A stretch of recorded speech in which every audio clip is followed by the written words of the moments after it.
Assalamualaikum warahmatullahi wabarakatuh. Perkenalkan, nama saya Ahmad Piani.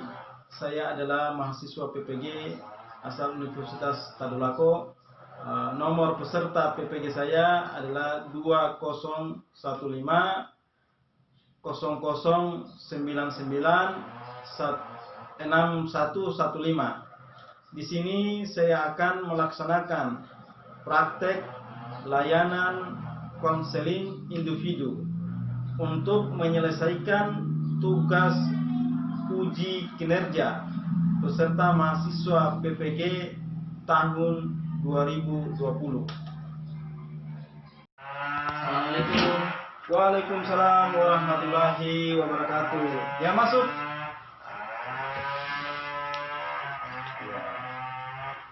Silakan duduk, Lim.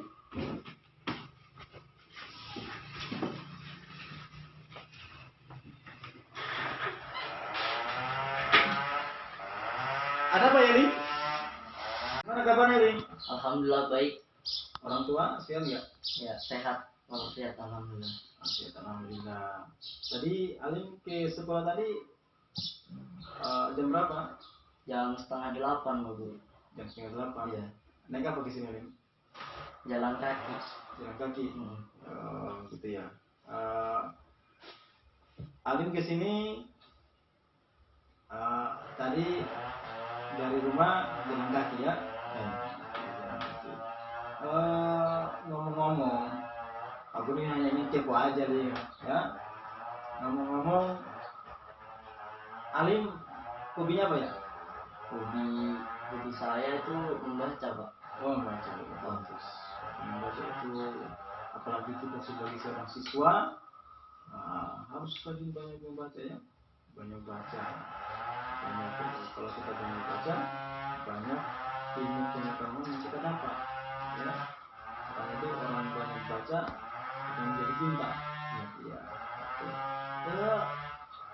Ngomong-ngomong, Alim tadi ke sini dalam rangka apa ya?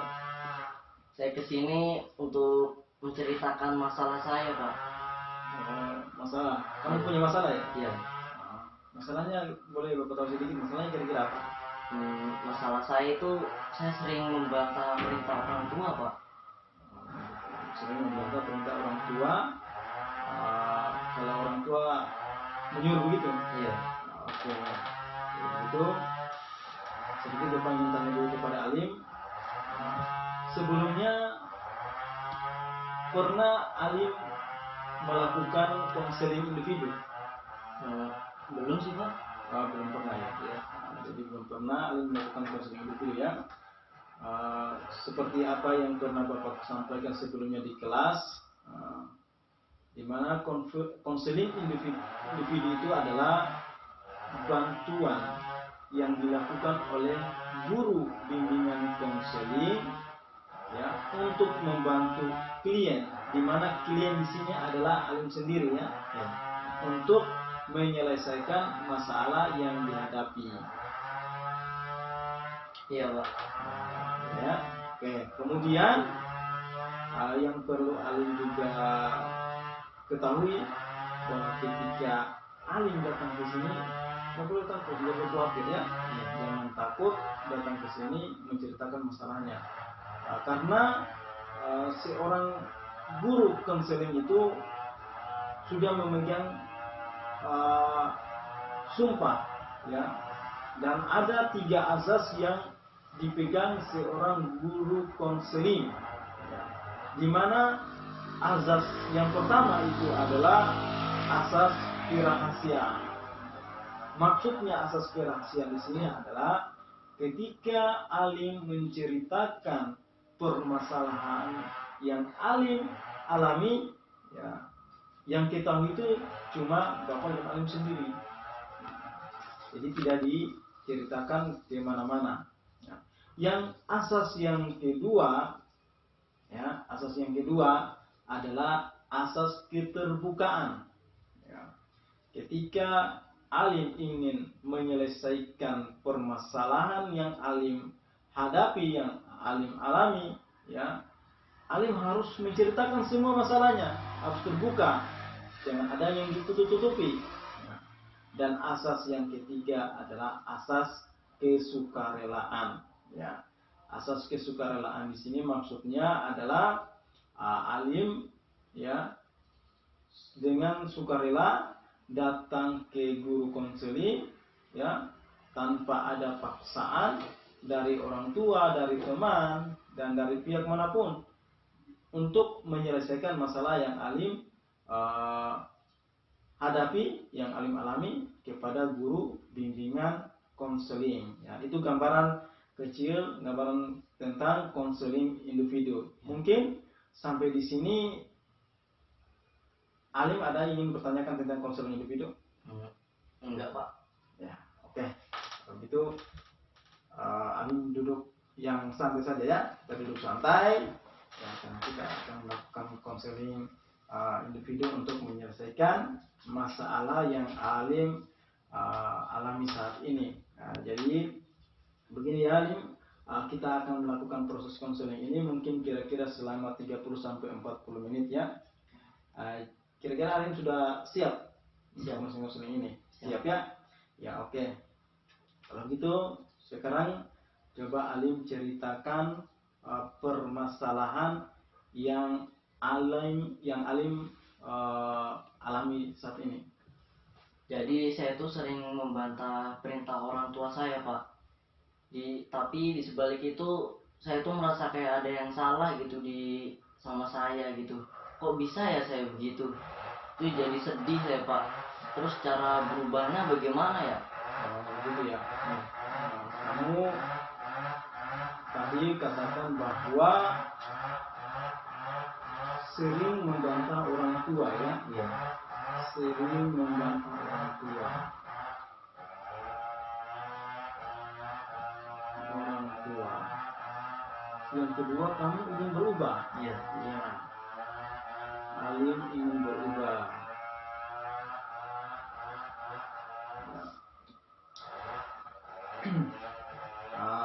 Tadi kamu sudah katakan sering bantah orang tua dan kamu ingin berubah. Ya. Nah, setelah itu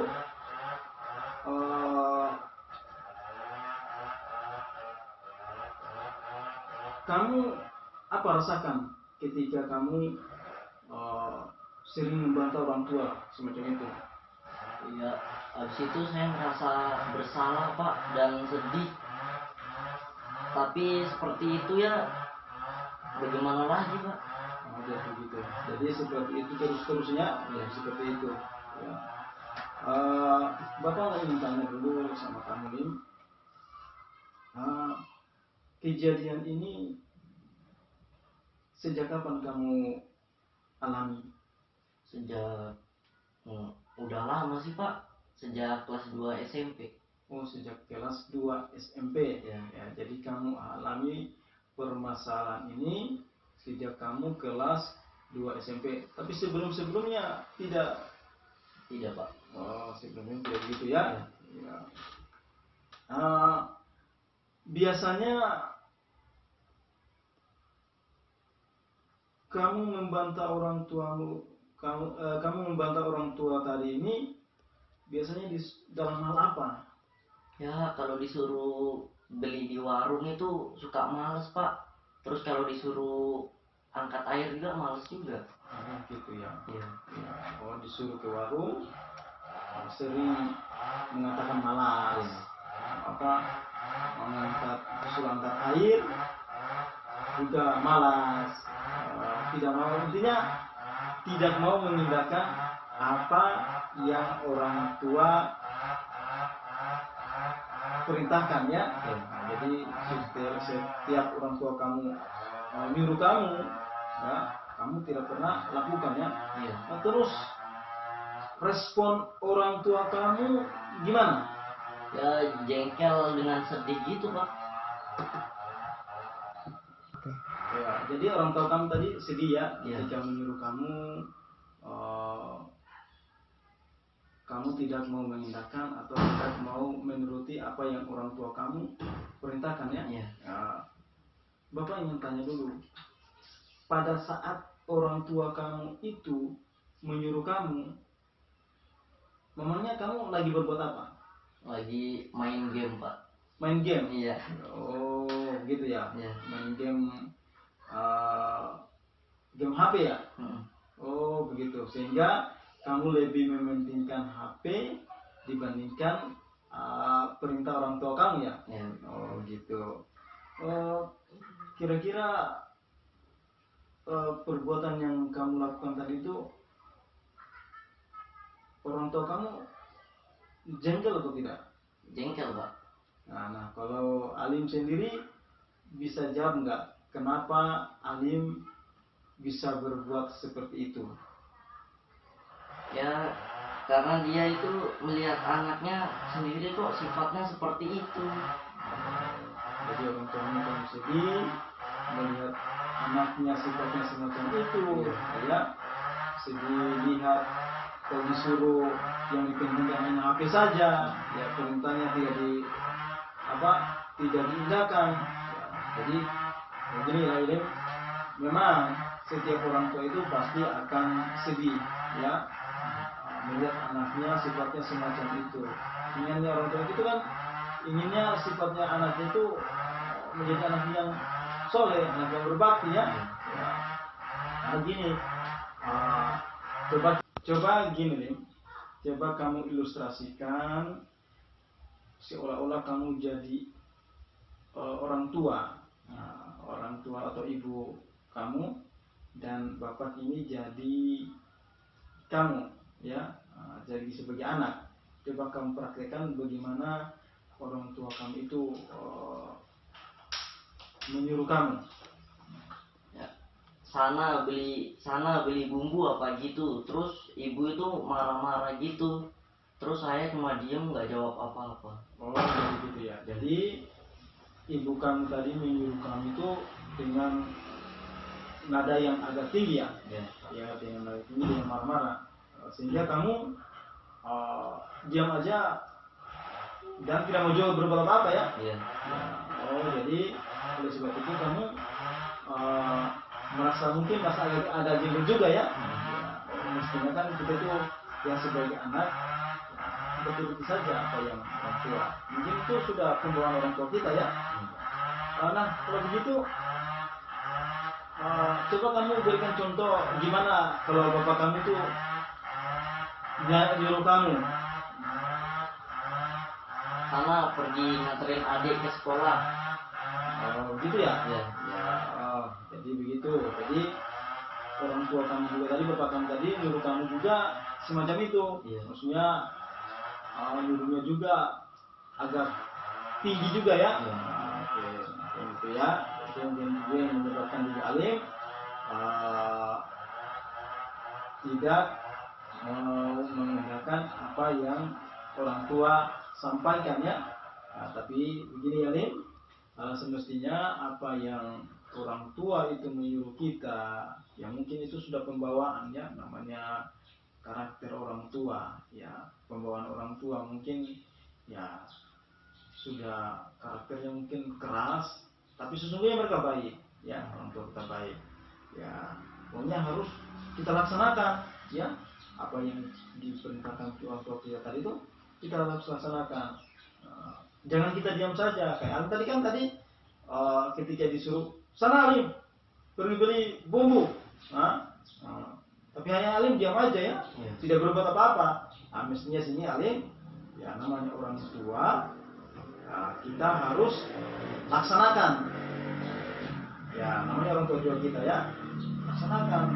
Itu sudah pembawaan orang tua kita, karakternya mungkin sudah begitu ya.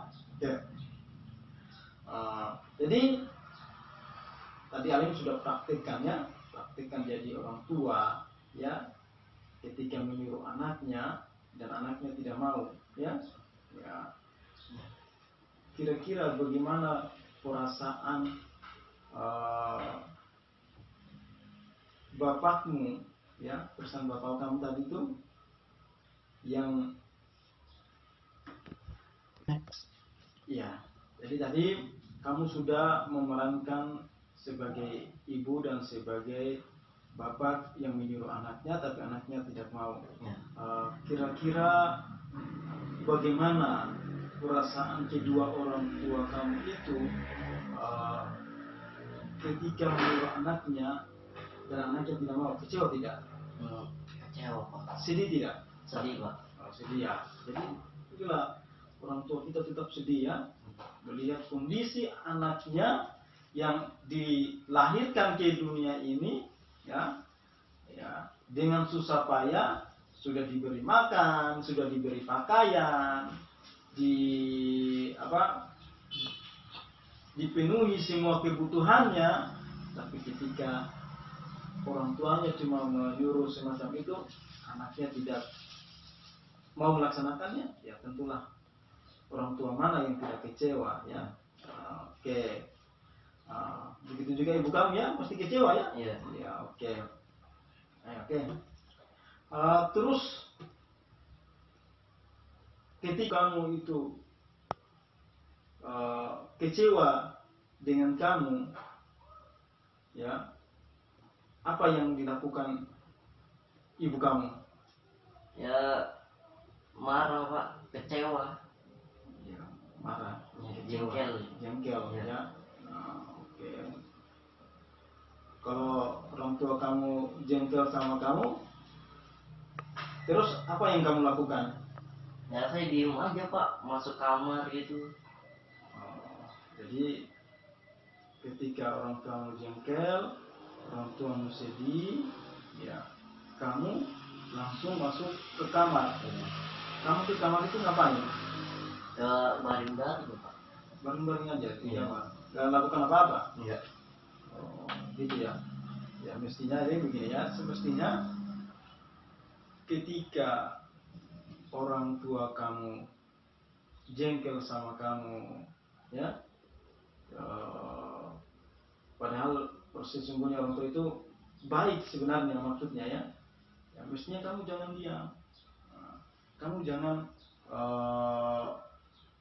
merasa jengkel, ya kamu jangan langsung masuk ke kamar, tetapi mestinya kamu harus yang kamu lakukan tadi itu langsung segera ya, segera ambil tindakan ya apa yang orang tua kamu tadi menyuruhnya, supaya orang tua kita tadi ini tidak sedih ya. Atau mungkin juga kamu bisa sampaikan kepada orang tua kamu, Bu atau Pak, coba nyuruh-nyuruhnya jangan kayak gitu lah, jangan saya dibentak-bentak gitu, supaya saya juga enak. Ketika bapak nyuruh saya atau ibu nyuruh saya jadi senang. Oke gitu ya. Oke. Nah, tadi kan Alim terus masuk kamar ya. Ketika ada masalah masuk di kamar. Bapak ingin mau tanya dulu lagi ya. Di rumah itu kira-kira ada nggak yang orang yang Alim gak suka? Nggak ada pak. Nggak ada ya. Iya.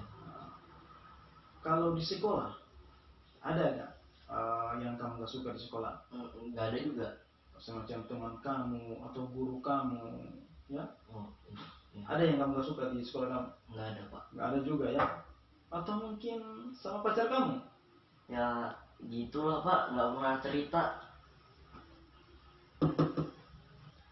Oke, jadi yang kita bahas tadi Lim, kamu ketika disuruh oleh orang tua kamu, Ya. Kamu tidak pernah mengindahkan atau menuruti apa yang orang tua kamu perintahkan, ya. Tetapi di sisi lain, kamu merasa sedih, Iya. ya, merasa bersalah, ya, apa yang telah kamu perbuat, ya. Kira-kira pengennya Alim itu gimana?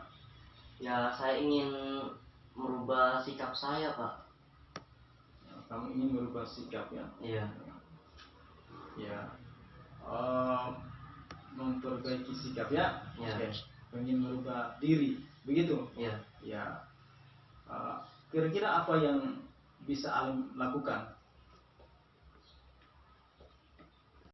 Banyak, tapi ya itu pak, saya males untuk mengerjakannya. Itu juga dia ya, Iya. kamu sering malas juga. Itu ya. ini penyakit malas ini yang harus kamu buang jauh-jauh ya. Itu dari kamu tadi kan sudah bilang ingin berubah, ingin berpikir seperti orang dewasa ya. Jadi kalau kita ingin berpikir seperti orang dewasa, bersikap seperti orang dewasa, ya malas ini kita harus buang jauh-jauh ya. Apalagi banyaknya tugas yang ada di rumah ya, mungkin orang tua kamu capek pulang ke dari lahan, dari kebun, sementara pekerjaan dari rumah tidak ada yang beres ya. Namanya kita saling membantu gitu ya. Jadi kamu juga harus bantu orang tua kamu ya. Nah balik lagi sih kan gini,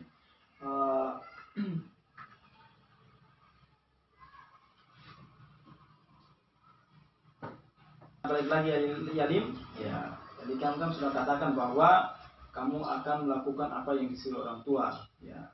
Itulah sikap seorang dewasa ya. Jadi sekarang Bapak ingin tanya, Bapak akan contohkan ya, Bapak akan jadi bapaknya Alim ya. Bapak akan menyuruh Alim nanti ya, Bapak akan menyuruh Alim, Lim sini, ini bensin motornya Bapak habis, tolong belikan. Ya Pak, saya naruh HP dulu. Ya oke. Jadi gimana Lim? Alim sudah punya pandangan kira-kira memiliki sikap yang lebih dewasa atau belum? Jadi inti permasalahan tadi Lim sudah kita bahas ya. Kita sudah bahas. Jadi Alim bilang Alim sulit untuk melakukan hal-hal yang disuruh oleh orang tua. Alim ingin memperbaiki sikap ya. Jadi keputusan Alim itu sudah bagus ya. Jadi keputusan Alim tadi ini sudah bagus, ingin menyenangkan orang tua ya, ingin memperbaiki diri ya. Jadi orang tua itu sesungguhnya adalah orang yang harus kita muliakan ya. Karena apalagi ibu kita, mereka sudah melahirkan kita ya, 9 bulan kita di dalam kandungan, kita harus pikirkan itu ya. Begitulah sifatnya orang dewasa ya. Dia berpikir sebelum bertindak, dia berpikir memikirkan orang lain, dia tidak memikirkan dirinya sendiri ya. Itulah sikap orang yang dewasa ya. Apalagi sama orang tua kita tadi ya. Jadi orang tua kita tadi itu mereka itu sudah baik sama kita ya, apalagi ibu sudah melahirkan kita, bapak sudah menafkahi kita, mencarikan kita makanan ya, memenuhi kebutuhan kita, membelikan kita pakaian, membelikan kita sepatu untuk bersekolah dan lain sebagainya ya. Sesungguhnya itu kalau boleh dikata ya, kita ini anak itu harus bisa memuliakan orang tua. Karena kalau kita bisa memuliakan kita punya orang tua, insya Allah kita juga akan bisa masuk ke surga ya. Karena kedepannya ya, besok lusa kita juga pasti akan merasakan menjadi orang tua. Kalau seandainya sikap kita tidak rubah dari sekarang boleh jadi balasan itu akan datang lagi sama kita. Kita juga akan nanti punya anak, jangan sampai punya anak yang bandel lagi ya. Mungkin kita sekarang menolak perintah orang tua ini itu karena kita merasa masih ada ya, masih ada, kita pikir masih ada orang tua kita ya. Tetapi coba lihat orang sekitar kamu, teman-teman kamu, lihat mereka yang sudah tidak punya lagi orang tua ya. Coba lihat ketika teman-teman kamu tidak punya orang tua, ketika hari Idul Fitri, hari raya Idul Adha, bagaimana perasaannya teman-teman kami itu? Iya Pak, saya melihat mereka itu sedih gitu Pak. Ya sedih ya, ya sedih. Jadi sebelum orang tua kita itu meninggalkan kita harus berbaik sama mereka, berbuat baik sama mereka ya. Bapak ingat suatu kisah ya, ini kisah anak yang durhaka ya. Mungkin Ali pernah dengar ya, maling kundang ya. Ya, maling kundang itu adalah anak yang durhaka yang dikutuk menjadi batu. Karena dia tidak mau mengakui orang tuanya. Ya, jangan sampai kita diazab oleh Tuhan, ya, karena kita tidak mau mengindahkan perintah orang tua kita. Yang mungkin kita dikutuk jadi kayu kah, ya, atau jadi batu seperti maling kundang. Ya, jadi kita harus pikir. Ya, jadi jangan kita mau menjadi maling kundang lagi, ya. Ya, jadi, nah, ini kita harus senangilah orang tua kita, ya. Ya. Alim sering sholat nggak? Alhamdulillah sering. Sering sholat, tapi sikapnya harus dirubah, ya. Sudah sholat, sikapnya harus dirubah. Jangan sikap selalu membantu orang tua itu dikembangkan, jangan, ya. Dihilangkan, dan kembangkanlah sikap yang baik, sikap yang lebih dewasa lagi. Dan alim harus sering-sering berdoa kepada Allah, ya. Apalagi alim sudah sholat, dalam sholatnya alim berdoa, doakan untuk orang tua alim, doakan untuk diri sendiri. Ya, mungkin hari ini alim belum bisa merubah dirinya alim, tapi dengan doa alim berdoa kepada Allah, ya Allah, ampunilah saya dan kedua orang tua saya, dan rubahlah sikap saya ini agar bisa menjadi anak yang berbakti, menjadi anak yang soleh, ya, menjadi anak yang penurut, gitu, ya. Ya, supaya orang tua kita senang. Orang tua mana yang tidak senang kalau melihat anaknya soleh, ya? Ya. Jadi kira-kira alim itu mau merubah sikapnya enggak? Mau, Pak. Bisa merubah enggak? Bisa, Pak. Oke. Mungkin Lim, karena waktu juga yang menghentikan kita, mungkin saya rasa cukup proses konseling ini, ya, yang Bapak berikan kepada kamu. Tapi sebelumnya Bapak ingin tanya dulu kamu, ya. Selama kita melaksanakan konseling tadi, bagaimana perasaan yang kamu sudah alami? Ya, alhamdulillah sudah agak baik, Pak. Sudah lega bisa menceritakan masalah saya ke Bapak. Iya, oke. Alhamdulillah, ya. Mudah-mudahan Bapak juga berdoa mudah-mudahan kamu juga bisa merubah sikapnya, ya, bisa menjadi anak yang berbakti, menjadi anak yang soleh, yang mau menuruti apa perintah kedua orang tua yang sudah kamu yang diperintahkan, ya. Oke. Mungkin cukup sampai di sini. Kamu juga bisa masuk kelas. Kita akhiri konseling ini dengan akhir kata wassalamualaikum warahmatullahi wabarakatuh. Waalaikumsalam warahmatullahi wabarakatuh.